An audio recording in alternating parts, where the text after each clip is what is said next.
Peace be with you, everyone. Welcome to the channel. My name is Trevor. Very grateful to have you here. And today's video is going to be a recap of my weekly fragrance rotation, rounding out the end of April, first couple days of May here. So been really busy at home. My kids are 2 and 3 months, so they're very needy at the moment, and me and my wife working opposite schedules, so forgive me for a little bit of a delay getting this one posted. But without further ado, I'm going to get right into my scent of the day for last Monday, which was Lalique pour Homme Equus.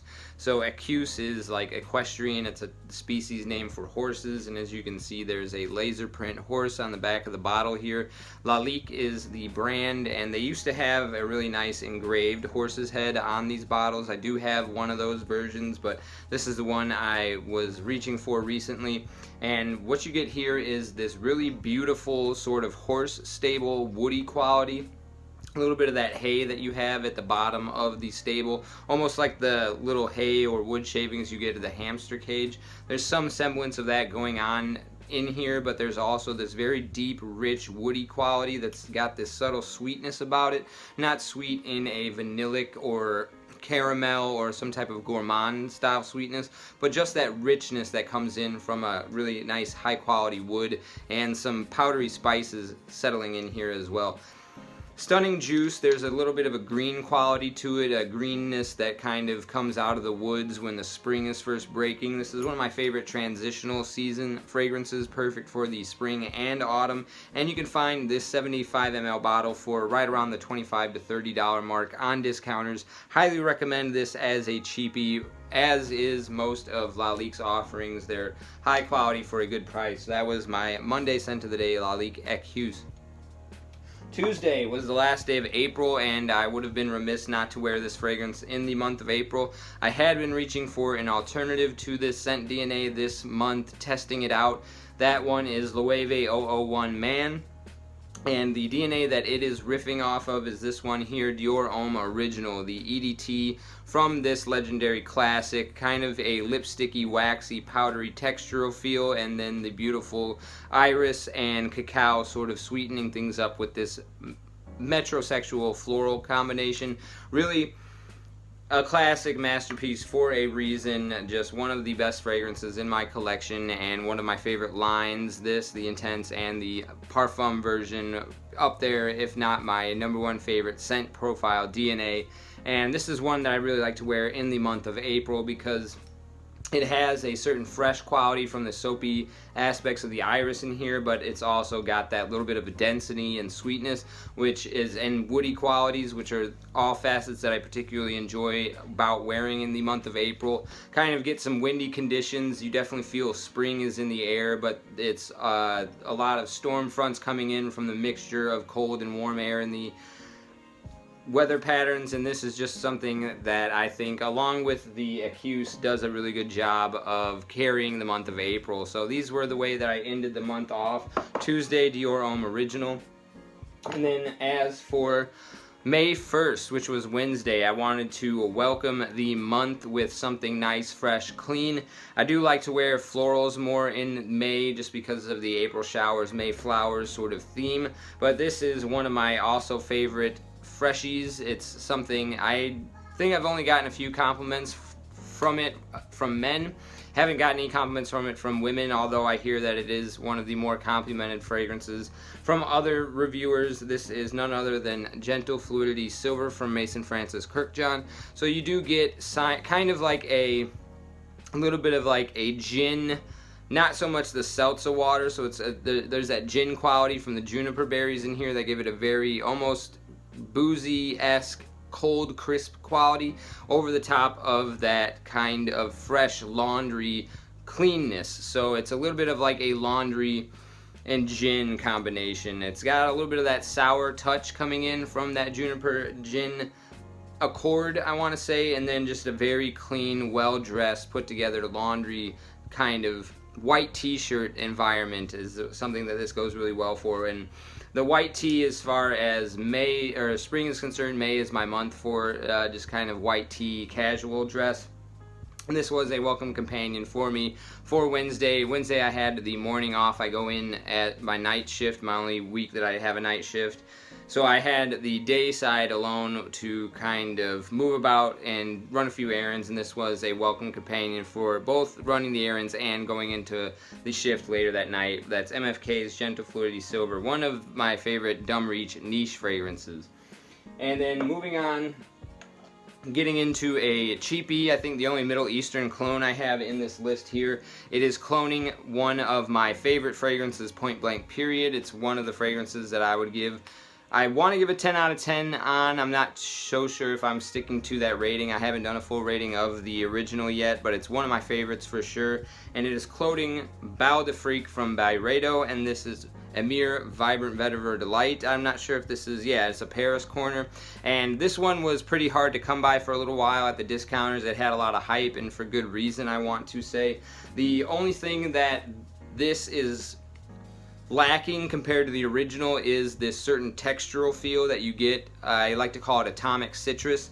This has those citruses in terms of the scent profile, but you don't get the kind of sparkly, fizzy sensation in the texture here. This is also somewhat flat compared to the Bal de Freak. It's more of like a monotone scent profile. It's just like one big brick of scent, and it captures the scent profile really well. This one does have a little bit more of a lemon lime feel to it than the Bal de Freak, which has a more of a tropical orange pink quality coming off of the tone of the fragrance, I want to say.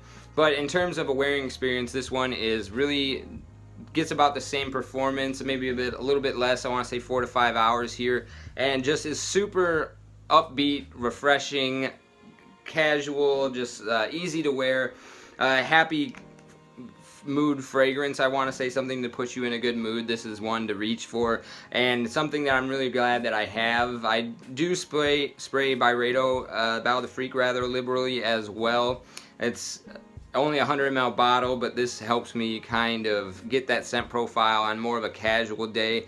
That is kind of a casual white tea fragrance for me as well, but it's upward of like 200 for 100 ml. So having something like this in the back pocket is a welcome to my collection, at least, and definitely something worth checking out if you're not looking to pick up the Byredo, although I would recommend at least sampling a 5 ml of that one, because it is so delightful in terms of it also has a little bit more dimension. Like the citruses are sort of ascendant up into an atmosphere where like the clean laundry sort of sensation that this and the Byredo kind of have are more of like a separated in dimension, and this one, like I said, has more of that brick scent profile. But really awesome stuff, especially if you can find it for like the $30 range. This is a no-brainer. I think you can get this for even like $25 sometimes. One of my favorites for the spring, Emir Vetiver Delight. And then Friday, that was my Thursday scent of the day. Friday is a day where I like to wear niche fragrances, and this was another one that I wish I would have reached for a little bit more in the month of April. I think this is great on a windy day where it's still kind of warm out. You know that spring has definitely sprung. It's 60, 70 degrees in that range, but it's a little bit windy, a little bit brisk. This kind of reminds me of getting hit in the face by a rush of brisk wind. This is none other than Creed's Silver Mountain Water. A little bit of an inky tea accord going on in here, a refreshing bergamot and zesty citrus quality, and then a little bit more of a, like I said, a brisk wind. I don't know how you could really capture the scent profile of wind, but I kind of get that here. It does capture the mountain rapids, like maybe the white foam coming off of those, and like the splashing quality that's going on up there in the mountains. Very crisp, refreshing fragrance, something that I think Armaf Sillage does a pretty good job of capturing the general vibe thereof. That one has a little bit more of a floral presence, even though there's still some florals in here, and a little bit more of a citric accentuation on its bergamot. So to some degree and to some noses, I think the Armaf might be the better choice than these more modern formulations of the Creed, but I still enjoy wearing both of them, and I think this one has a little bit more of a mature feeling, a little bit more of that inky quality from the tea in this one. This one's a little bit darker feeling, and I think a little bit more serious and to be taken seriously than the Armaf, although I think both are great. The Armaf's florals, I think, kind of make it a little bit more playful, but really great stuff. Really enjoyed wearing this one on Friday. That is Creed's Silver Mountain Water. Saturday was another kind of casual day. I was off with the kids, had the morning doing some more errands, stopped by my parents, hung out there for a little while.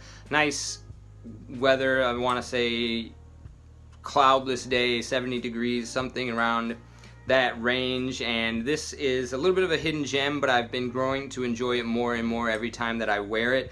Not the best performance, I want to say like 3 to 4 hours, about the same that you'd get from maybe YSL's Homme, but a great freshie and something that I think is a little bit of a hidden gem more people should get their nose on, especially at the sub $20 price point that you can get on Joma Shop. I think they might have it in at Fragrance.net as well. Hopefully Amazon stocks it soon. But this is from the Italian house, I believe it's Italian, Monotheme, and this is Vetiver Bourbon. And don't really get all that much of a boozy quality. It is somewhat there in the same way that it's more of like a gin feeling.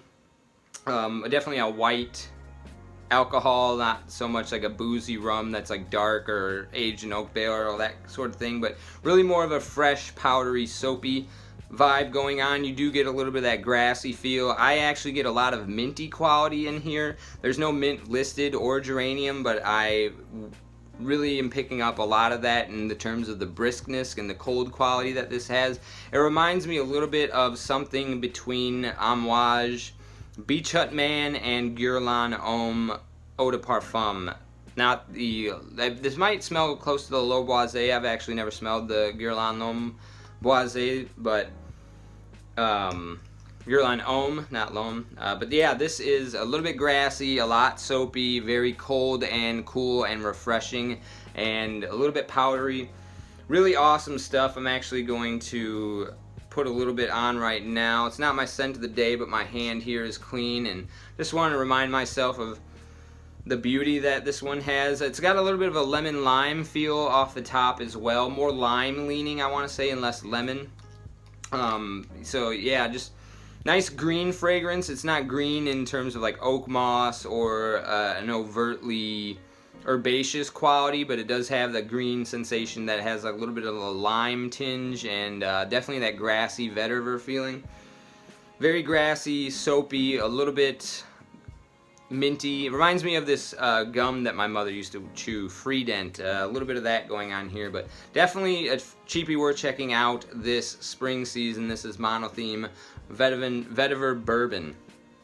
And finally, for Sunday, this was one that came in the mail, so it was freshly out of the package. Was eager to test this one out. It's gotten a lot of hype.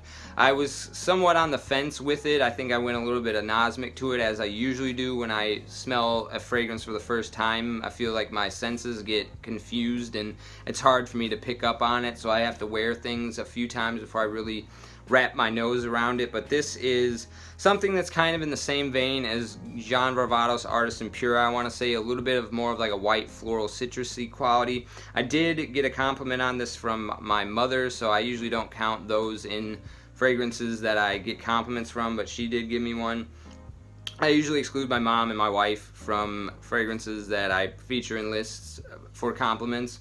But this one, nice, clean, soapy, floral citrus. This is Xerjoff Nio. I actually picked this one up because I believe Greggieboy returned to YouTube, and he was somebody that I used to frequent in my lurking days as a YouTube watcher before I got on camera myself. And so he came back and had a list of a few fragrances that he said that he still is reaching for, and this was, I believe, the last one that he featured.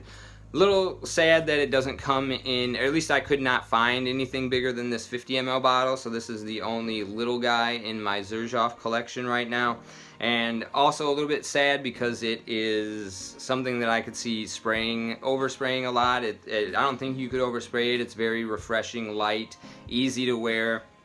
The quality is there though, and this one is, unlike a lot of the other Xerjoffs that I've picked up, does not have this doughy textural feel underneath of it all. So it's really went pretty high up on my favorite Xerjoffs in my collection so far. Has a little bit of a green touch to it as well. Something not like mossy, but green and like a rindy sensation, I want to say. Beautiful, beautiful fragrance. I did get a tester, so notes are listed on the back here. And the green quality, it has green leaves in the heart, so that is probably where it's coming in from. And did get a good deal on this. There was a tester going for $120 on fragrancebuy.ca, so definitely shop around. I've been catching a lot of really good deals lately. I recommend sampling things. I'm a blind buy warrior, and I do not recommend it because I have had a lot of flops that I'm regretting, but I enjoy having a large collection for reference and things like that, and fragrances grow on me over time. Hopefully we'll be able to do a video of fragrances that have grown on me coming up. I do have another video. The next one I will be filming is 5 fragrances that I used to enjoy but no longer do. I was tagged by the fragrance fraternity, so looking forward to following up on that, and you should check his channel out, as well as Mikey over at I Smell, who I was fortunate enough to be on a live stream with him momentarily. Hard for me to get the time. My kids weren't really permitting it. My wife got held up at work a little bit longer than we thought. She's a server, so her time of getting cut off the floor was sort of liquid or ambiguous, I want to say. But this was the fragrance that I was wearing during that live stream. Spoke about it a little bit, so go check that out for sure. Drop in on Mikey's channel, and as always, I really appreciate you sticking with me to the end of this video, and I'll see you in the next one. Take care.